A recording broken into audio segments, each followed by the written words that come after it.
Welcome to the Hump Day edition of the Locked On Texans podcast. For today's episode, we will talk with Brian Barefield. Y'all know him as Big Sarge. That's going to be interesting. And the Texans had a visitor for the running back position. Who was it? Talk a little bit about that. And sadly, eviction notice was served. But don't go anywhere. First, join us for this episode of Locked On Texans. Cody, start the countdown.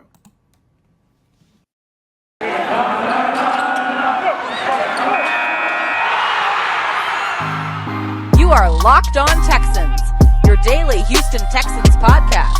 Part of the Locked On Podcast Network, your team every day.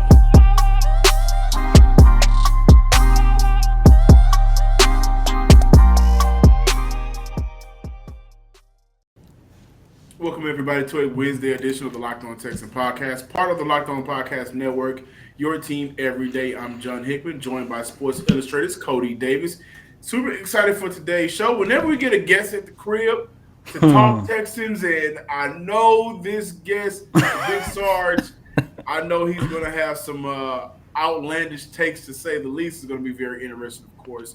It's always fun to have someone on to hear their perspective in regards to the Houston Texans. Before we talk about that, Marlon Mack, formerly a free agent formerly from the Indianapolis Colts, also spent some time with the Philadelphia Eagles, visited the Houston Texans.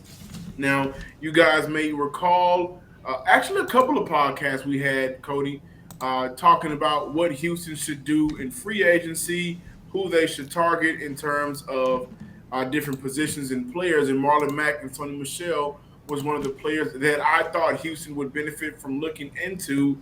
And so they actually had a visit with Marlon Mack on Wednesday. And I'm sorry, he did not play for the Philadelphia Eagles. I spent 5 years from 2017 to last year with the Indianapolis Colts. I like that visit. And John, the Texans probably, like they are at a lot of positions, they do not have a definitive starter.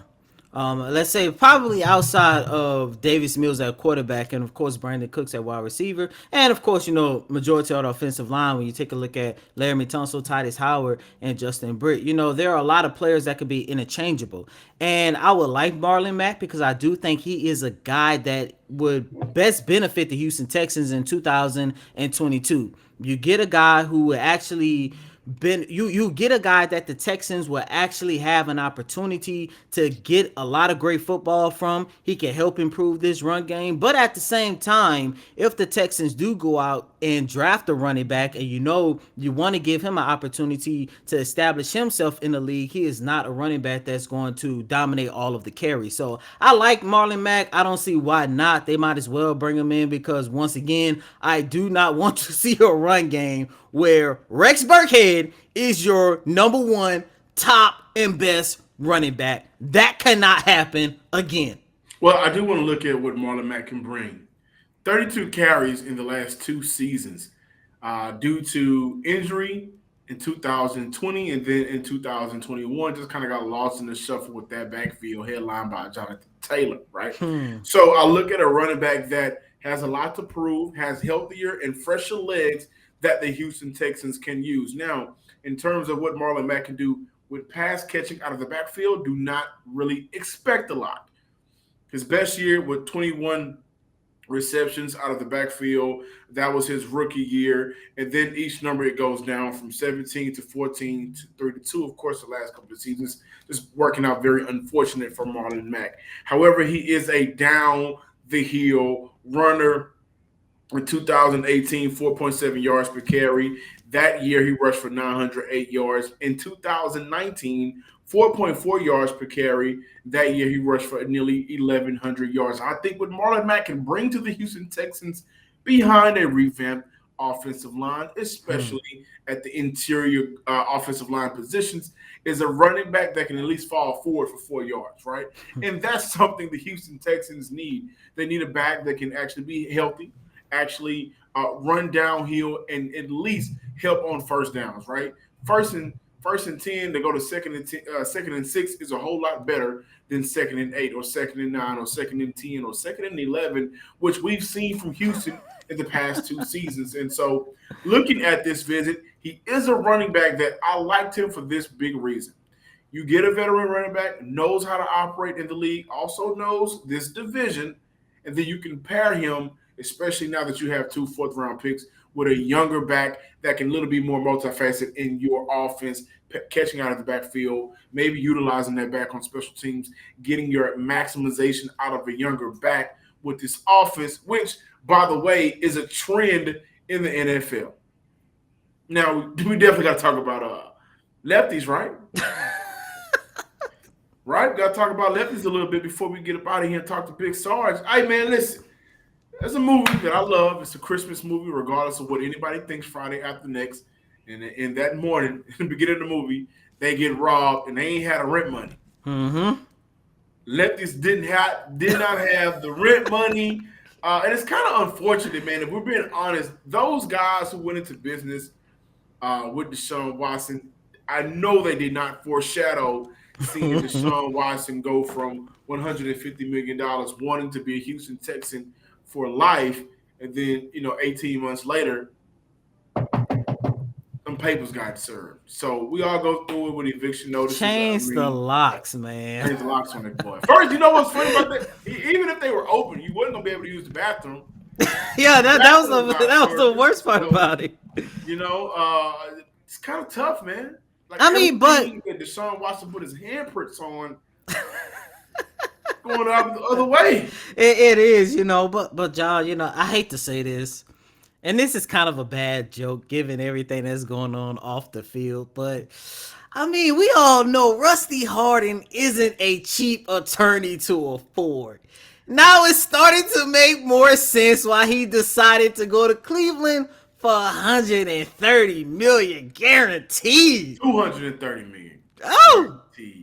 The ugly face made you mess the numbers up. God, a whole lot of money and not a whole lot of lefty sandwiches to pass out. Brian Barefield will be joining us next here at the Locked On Texans podcast.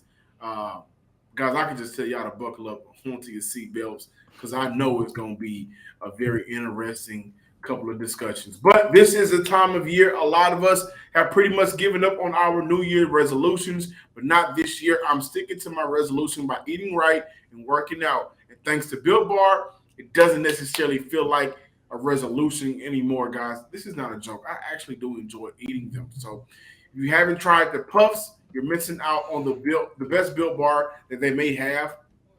What are the best tasting bars?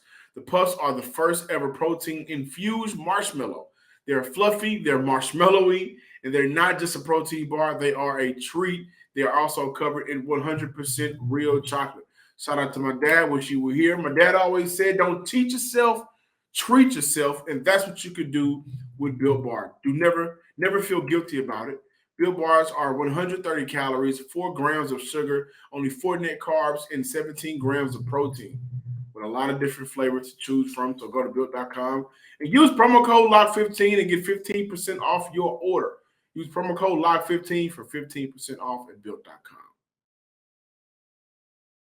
Welcome back, Locked On Texans listeners and viewers out there. As promised, Brian Barefield, Big Sarge, is joining the show as we talk all things Texans. Nick Caserio, the number 3 overall pick, and his new theory that I'm pretty sure a lot of you may agree with, and a lot of you may call him crazy. But with that, without further ado, Big Sarge, welcome to the show, man. It's so good to have you back to talk sports.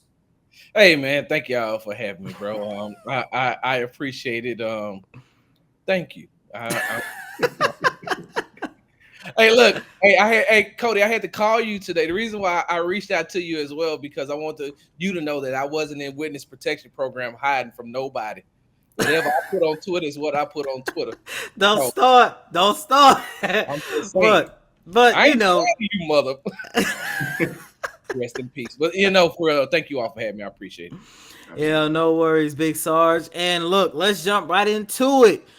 The biggest trade in franchise history is over. Deshaun Watson was traded on Friday to the Cleveland Browns. Sarge, what are your thoughts about the trade? And do you think Nick Caserio and the Houston Texans got enough back in return? So it surprised me. I'm going to say that because I had been hearing, and I mean, like when I say hearing, I meant like almost his name was on the dotted line to go to Atlanta. So I was really surprised that the Browns came back into play, and I can see why. I mean, and I've said this, I think I said this earlier, and I said this on the show, that I can see why. Deshaun Watson is in people looking at the 22 sexual misconduct allegations and the civil suits, and people are just looking at it from one aspect, but you got to look at it from another aspect. Rusty Harding is not cheap. Like, you have one of the best attorneys in the country, and I'm pretty sure his retainer is way more than a subscription to Massage Envy. So with that being said, you have to go back and you have to remember that you got this lawyer retainer, and if your agent can get you $230 million fully guaranteed, you got to go with the bag. No matter if, if Lil Baby and the Migos and Cardi B and Tyler Perry and Trey Young, no matter if they want you in Atlanta, no matter if you can go there and party and have fun any night of the week. Now you got to go ahead and go on into Cleveland, where on some days it stinks and some days it doesn't. You go into a blue collar city where it's nothing to do. I mean, I don't think that Nick Caserio got back as much as he should have gotten back. And first of all, Cody, you and I talked about this. The first thing I would have asked for was, you remember that big billboard they had with LeBron James out of the building? Uh-huh. Back. So I was like, hey, kid, y'all still got that? Because if so, I need to get that. And I think that they've redone the compensation for it, right? So now they get two this year, correct? In the fourth round. Okay, so they get a first round and a fourth round this year, right? Right. And that still is not enough. They still have like 7 or 8 picks left. And when they get rid of Baker Mayfield, they're going to recoup pretty much all, except the first round draft picks, but they're going to recoup all those miscellaneous draft picks that they gave up. They're going to get that back in the Baker Mayfield trade. And you didn't get any players. You need at least one superstar and 2 role players or 2 special teams players or 2 practice teams. It does not matter. If I'm Nick Caserio, I'm saying to myself, I've already talked to Kyle and I've already talked to Jack Easterby, and I've said, look, this is what we want. If we're not going to get this, then we're just going to have to make do and go and move forward. And if that means that we tell Deshaun he has to play and he does not play, and then we have to go through the process of fining him for not wanting to play and not want to be here, then so be it.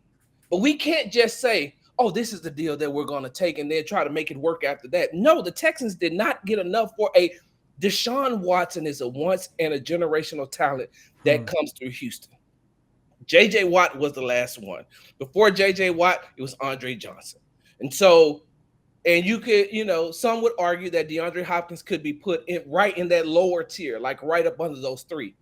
But when you have a quarterback, when you have a franchise quarterback like Deshaun Watson, when it's time to trade him, you get the house. You take everything. And if they say no, then you say, well, hey, thank you for your time. Hey, Deshaun, look, I understand you have a no trade clause and you have 50% say so. But so do I. And so we can either make this thing work or no. And so, no, they didn't get enough. The compensation that they got back. And I know that Nick Caserio told us at the press conference on Saturday that, it was the media speculating that we was going to get players back. No, Nick, you said that on more than one occasion. You may not have said it publicly, but it's gotten back to us that the compensation package that you wanted for Deshaun Watson, and you did not get it. Yeah, I definitely think that Nick Caserio settled in terms of what he initially put out there, what we learned about it. Multiple picks back, multiple players. But I will say, and I want to get your thoughts on this, clearing that cap space from Deshaun Watson's contract may have made up for not getting players back or multiple picks. Do you feel like, allowing the Cleveland Browns to take that on and that allowed the Houston Texans to get about an additional, what was it, almost $20 million in cap space? It has them at 31. Does that kind of make up for moving on from Deshaun Watson and not getting the original compensation for Watson in that trade? Before this but before I started today, before I came on here, I said a little prayer to myself, and I said, Sarge, do not get yourself involved in back and forth with Texans Twitter. And I said, I'm trying my best not to get myself involved with a back and forth with Texans Twitter. And I know it's about to happen. My next statement. John, let me ask you a question. Name the last big name, big talent free agent that is signed with the Houston Texans on their own. Man, that's a good point. You gotta be Tyrann Matthew, right? Tyrann Matthew signed, for like 1 year. Yeah, for 1 year. That was the last major free agent that they was able to sign. Yeah. Chris Gordy, who is on Sports Talk 790 on In the Trenches with Indy Clue. I'm saying his name so I'll know, and you can add him on this part of the show as well. Chris Gordy tried to make a point the other day, tell me that it was Ed Reed. I said, is there another Ed Reed that I don't know anything about? Like, which Ed Reed? Because the Ed Reed that the Texans got was on his last leg, and he's come out and admitted that, I just came here for the bag. That was it. So as I digress, you can have $250 million in cap space. You could have half $500 million in cap space.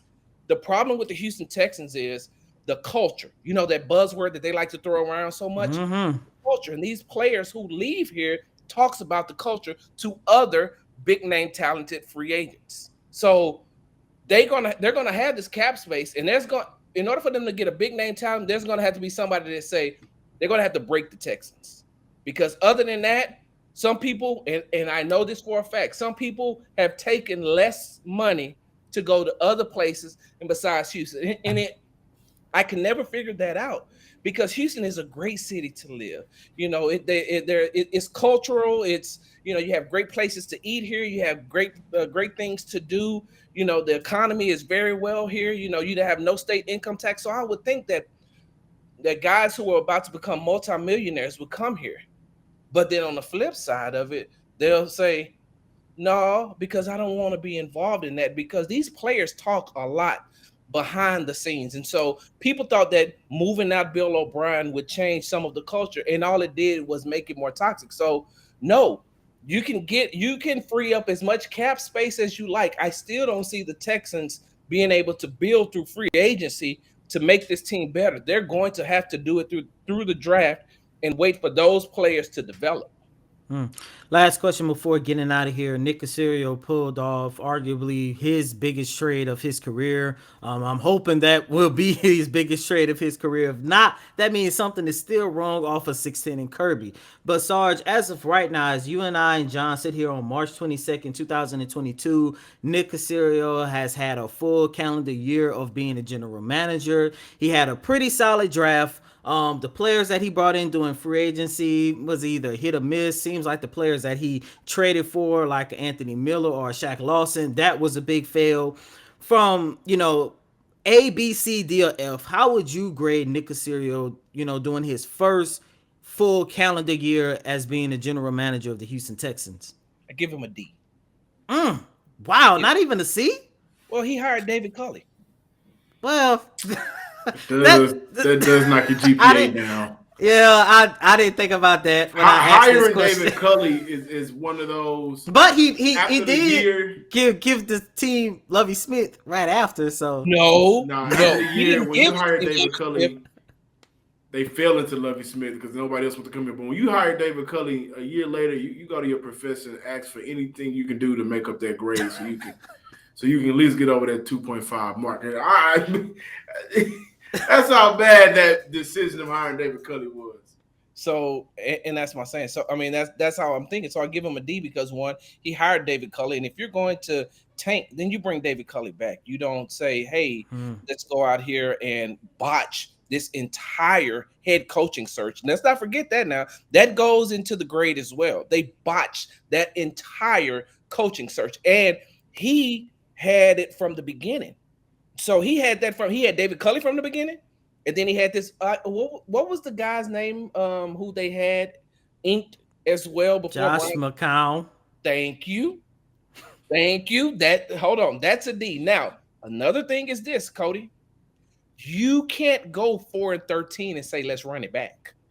Now you remember when the Rockets lost to the Golden State Warriors and Chris Paul said what? Let's run it back, and that was their slogan. Going into the 2019 season, you went 4-13, and you brought back the free agents that you went 4-13. Like, we're gonna run it back. Run what back? What were you successful at? Like, oh, you're running it back so you can tank, so you can get a quarterback, which you could get this year, but that's neither here nor there. Yes, I give him a D. That's real. Like, I understand it from the standpoint of David Culley.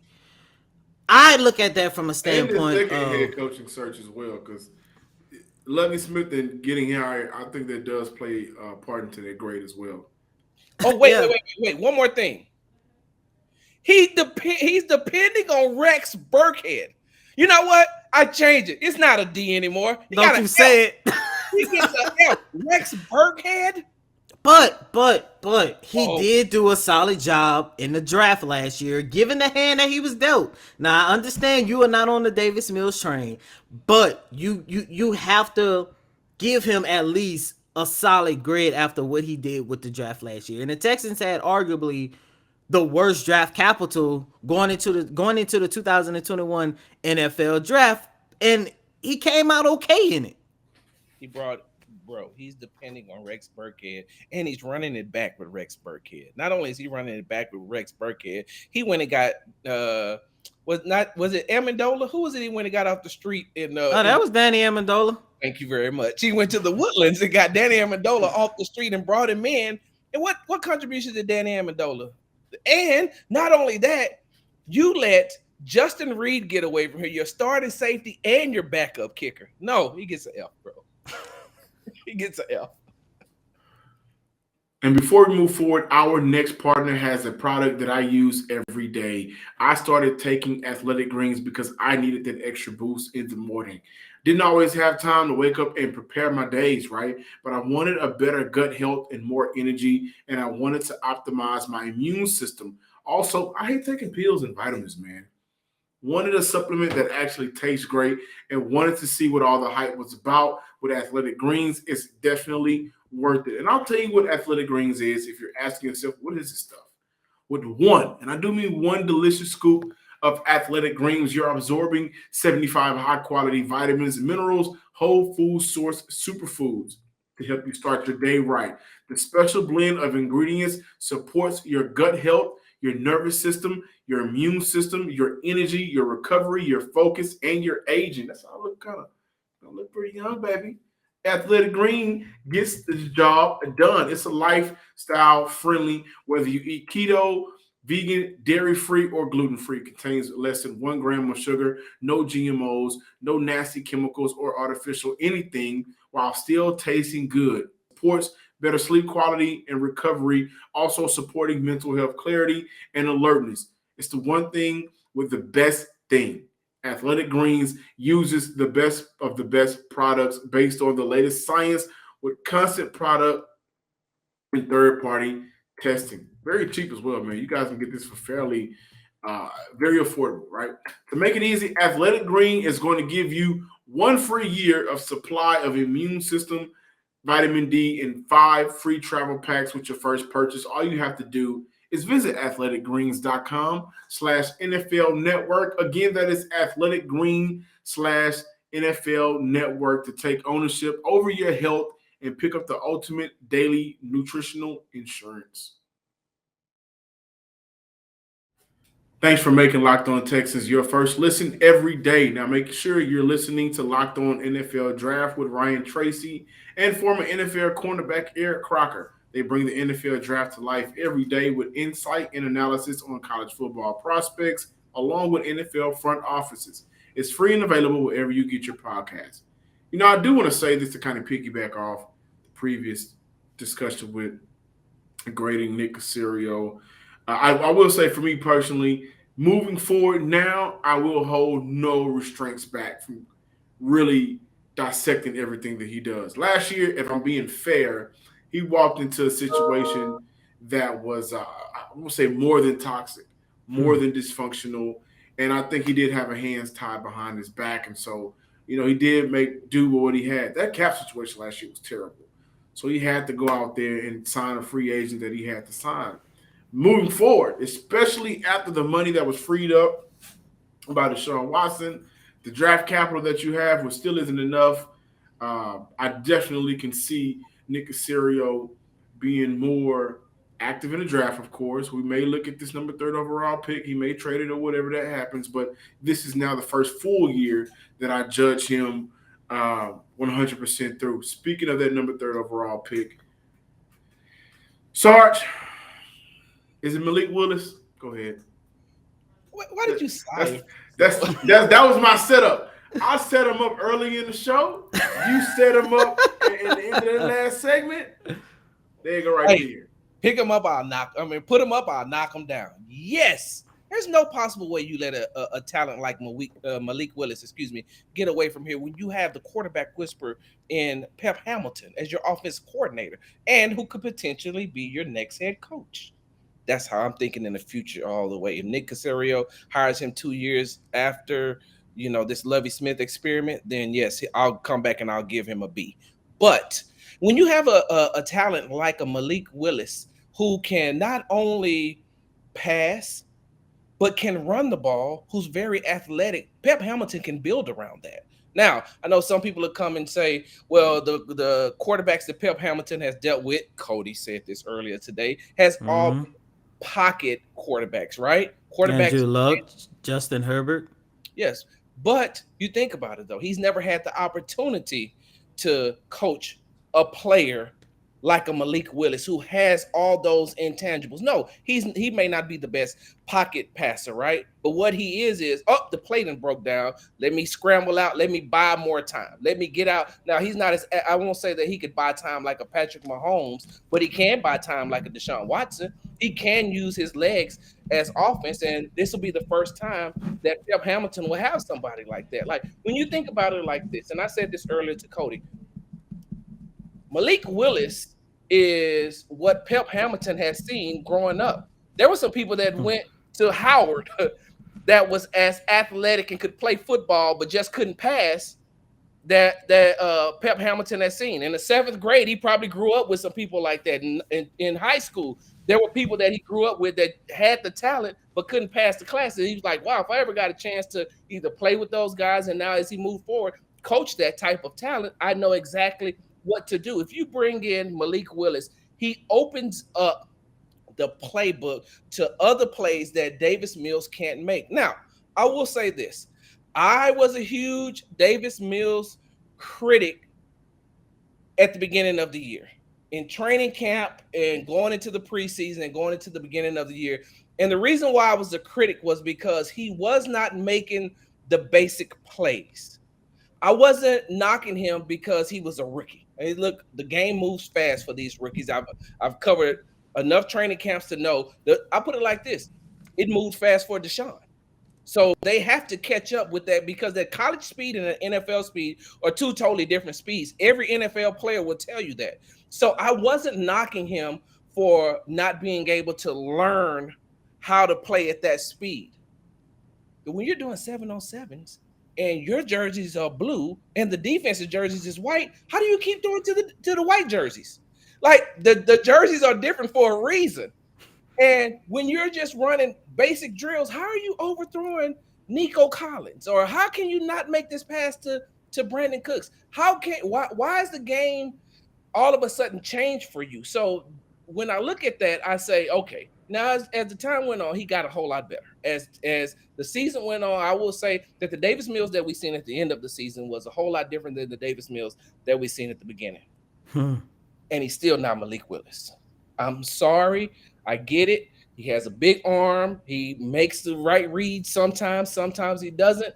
But I don't have faith in if the play breaks down that Davis Mills can make something happen, especially if you have you got an all right offensive line. You know, if you're gonna let Titus play tackle. Titus is not a guard. Titus is a right tackle. Titus is not a right guard, or left tackle, even though he played very well there. He's a right tackle. Put him at right tackle. Put Laramie there. And then you allow Malik Willis, that type of athleticism, to just flourish. Give him time. And if it doesn't work out, Davis is used to coming off the bench anyway. So, wow. You know, I get all the points that you are making. You know, I really don't see Malik Willis as a can't miss quarterback. You know, I don't see him being like a Deshaun Watson coming out of college or a Patrick Mahomes coming out of college. You know, I feel like it's a gamble with him. I think he has potential. By the way, he had a terrific pro day on yesterday. Love what I saw. Had an opportunity to cover that a little bit. Wait. Can I ask you a question? And I hand over heart. I don't mean to be rude on your show by cutting. Oh, no. Go ahead. But I have to ask. You said like a Patrick Mahomes. Did you watch Patrick Mahomes? Because I watched Patrick Mahomes play in college. Matter of fact, I went to Jerry's World and watched Patrick Mahomes when he played for Texas Tech go against Baylor. And he wasn't Patrick Mahomes. But you know when he became Patrick Mahomes? When the Kansas City Chiefs drafted him and built the offense around him. If Pep builds the offense around Malik, like if the Texans build that offense around Malik like they never did for Deshaun, if they'd have built that offense around Deshaun, that the Texans team would have been a whole lot more successful. But when we talk about Patrick Mahomes, like the offense was built around him. Lamar Jackson, who came out and had all that criticism, who ended up becoming the NFL MVP, what did the Ravens do? They built the offense around him. Buffalo has built the offense around Josh Allen. So if you're just bringing him in and looking at the offense from last year, no. But if Pep can get somebody like a Malik Willis and build around him, I think that he'll have more success building around Malik than he will building around Davis Mills. But that's my thing. So Malik isn't a can't miss quarterback in this draft.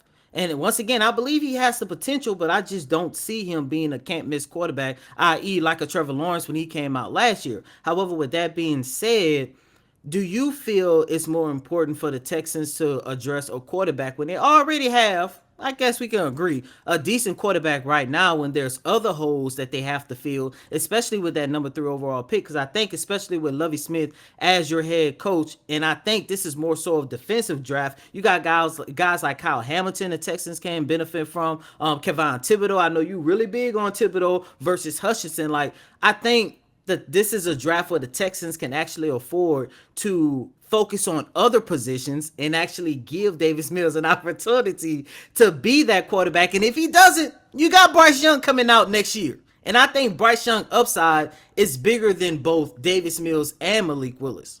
I like to say this really quick. If Houston does pass on Thibodeau with the number 13th pick overall, Jermaine Johnson would be sitting right there. A lot of people want Jordan Davis at 13, that big tackle out of Georgia. But if you guys go back and watch Jermaine Johnson's tape out of Florida State and then compare it to what he was able to do and how he dominated at the Senior Bowl, we look at an edge rusher who can play that 5 technique, 4-out technique. That's the guy that can really get it done in terms of getting after the quarterback and stopping the run. I just want to throw that out there. And that's what I was going to say, too. Like, when it comes to Malik Willis, I mean, he shined at the Senior Bowl, shined at the Combine, shined at his pro day. Speaking of pro days, did anybody catch Aiden Hutchinson on the bench? Don't start. I didn't get a chance to see him. Yeah, well, I mean, I just put it like this. He needed a lot of help getting up 225. I'm 50 years old, and I don't need that amount of help. Oh, you mean when the coach was curling it for him a little bit? You see what I'm saying? Yeah, he was looking a little funny in the light. Now, to answer your question, though, Cody, so if the Texans do not take Malik Willis at 3, he's going to be gone because Carolina has the 6th pick, and if they don't take him, then Atlanta has the 8th. Definitely going to take him. And I put out there on Twitter that I think that Atlanta should go ahead and try to jump Carolina, and they should actually try to trade with the Texans. The Texans are going to take a quarterback. You jump up there and get him, because if you don't, Carolina will. And if Carolina doesn't, then you can get him at the 8th spot. But if some way you don't, you still got to worry about if Seattle was going to jump you to get Malik Willis, because they need a quarterback as well. So with that being said, so let's just say they take an offensive lineman with the 3rd pick, right? With the 13th pick, they better, and Cody, do not laugh when I say this, John, they need a wide receiver. Absolutely. No, I agree. They need a wide receiver. Oh, go ahead. I'm sorry. Go ahead. 32. Listen, I like Christian Watson, man. I maybe 32 is a little bit too high for him, but 6'4" on the 4.3. 32, that 32nd overall pick was 32 or 33. I'm talking about 13. I'm talking about with that 13th pick. You can get a receiver in that 2nd round. I don't know, man, because I put it like this. When you have that, so I'm looking at the wide receivers now, right? So Olave, right?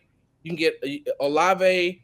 What's the Williams. other guy? Sorry, yeah, Williams, Sky Moore. Jameson out of Alabama. So the reason why I picked those guys was because you have a possession receiver in Nico Collins. You have a possession receiver in Brandon Cooks. You have a possession tight end in Brevin Jordan. So you got two big targets in Collins and Jordan, and then you got your guy that's he can walk on the field right now, and you already know, well, he's going to give me 1,000 yards this season in Brandon Cooks. What the Texans do not have is somebody who can stretch the field. And you need somebody to be able to stretch the field, especially if you have a weak running game, which the Texans have right now. I put it like this: the guy that I wanted the Texans to go out and get, they allowed him to sign with the Tampa Bay Buccaneers another 3-year deal in Leonard Fournette. I think that he would have been perfect in that Texan system. But since you're not, you're going to run it back with Rex Burkhead and maybe Marlon Mack and whoever else they're going to bring on. I just hope it's not no damn David Johnson, because I can't sit through that again. But you need someone that can stretch the field. So let's just say you get Chris Olave at 13, right? So now with him out on the field, that's going to make the defensive coordinators be like, okay, we got a guy here that can stretch the field. So if I'm Pep Hamilton, I'm saying to myself within the first series, I'm like, hey, look, Chris, I just want you to run straight. That's all I need you to do. Run the streak, run the fly route. That's all I need you to do. I'm going to put you right here. I'm going to put you in the slot, as a matter of fact. Just run. And then when you come back, I'm going to put you on the outside. I'm going to let you run. Because what I need the defense to do, and what I need the defensive coordinator to do, and what I need the secondaries coach to do is to grab that Microsoft tablet when they come to the sideline and they say, hey, look, I know we're covering these guys, but look at this guy running up the field. All right, so this is what I need you to do now. So I need to drop the safeties back just a tad bit because I still need somebody over the top. Now, once you once you make those safeties drop back, Nico and Brandon can eat all day. Brevin is going to be able to eat wherever he can ink in. But if they don't have a speed receiver, if they don't get somebody, and not only just somebody who could stretch the field, but somebody that's also a threat to be able to catch the ball. Because Olave can run and he can catch. So, and I'm just using him as an example, but I would definitely use, if I'm going to take Davis, if I'm going to keep Davis Mills as my quarterback for the future, or if I'm going to keep him as the quarterback for this year and draft another quarterback next year, at least I'm putting the pieces in place. And I understand that everybody wants to get an offensive lineman. I got that. But didn't we just watch a team go to the Super Bowl and almost win that thing with the bad offensive line in the Cincinnati Bengals? The quicker you can get the ball out, you ain't got to worry about your quarterback taking no sacks. So I'm just saying, I think that they should go with some type of wide receiver, some type of speed wide receiver that can stretch the field. The Texans haven't had that since Will Fuller? Nah, they really didn't have it with Will Fuller because he was always hurt. Then the one year he did stay healthy, he was PED. So, and you know what was so funny? People don't remember too, because the Texans actually used Will Fuller like that, because you remember coming out of Notre Dame, Will Fuller couldn't catch.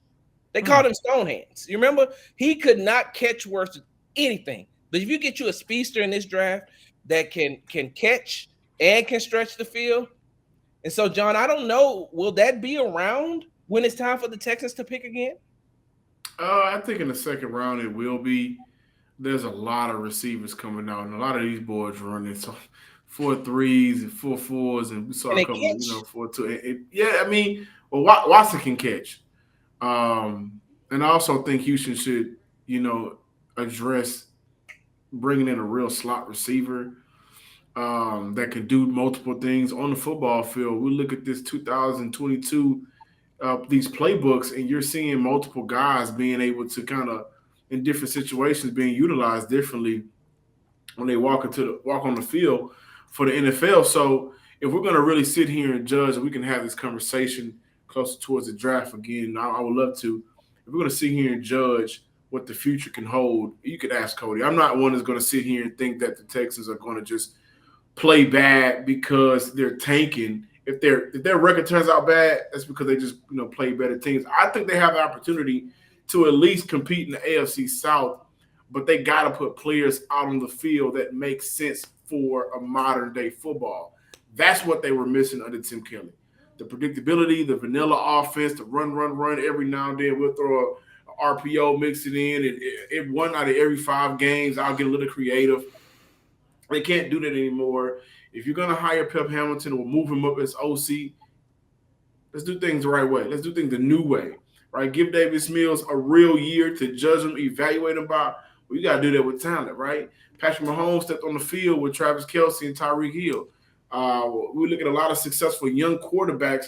They got somebody to put the ball in the hands to. So let's do the same. At least I think so for Davis Mills. And I look at it like this too.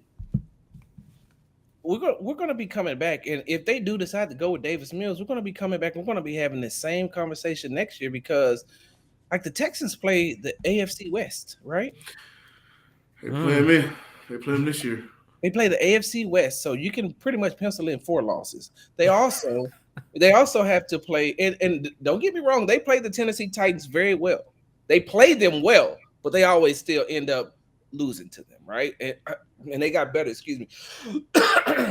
And with them bringing on Robert Woods, like they got a whole lot better. And I'm going to go out on a limb and say this, and this is definitely going to get me killed by Texans Twitter, but the Jacksonville Jaguars, you have to watch out for them because, hold on, hear me out. Now they have a real coach, a coach that has won the Super Bowl. They don't have a coach who's filling up young ladies in a bar. They don't have a coach who don't know who Aaron Donald is. I told you, John. Who is number 99, right? What did I tell you?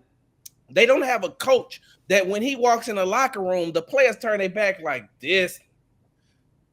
You see what I'm saying?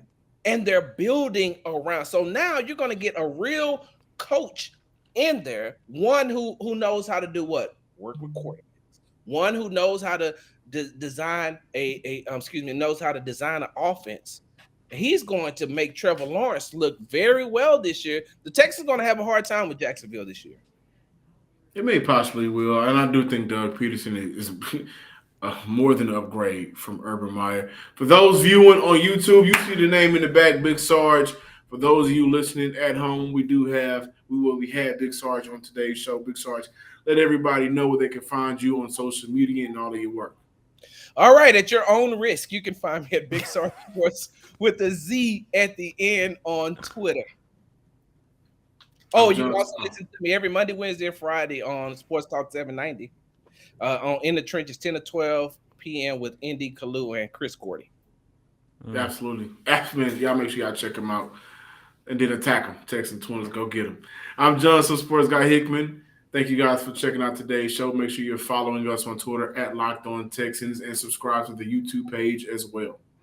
And as always, I'm your host, Cody Davis. Please remember to follow me on Twitter at CodyDavis_24. Once again, that's Cody, CotyDavis _24. Why 24? Because Kobe Bryant is the GOAT. And I kind of feel left out because I'm the only one that doesn't have Kobe as of now because I just moved in my background. You know, Big Sarge got Kobe back there. You see John representing Kobe's high school jersey. But, I just wanted to throw that in there. So, that's my GOAT at least. I don't care. Until next time, ladies and gentlemen, peace.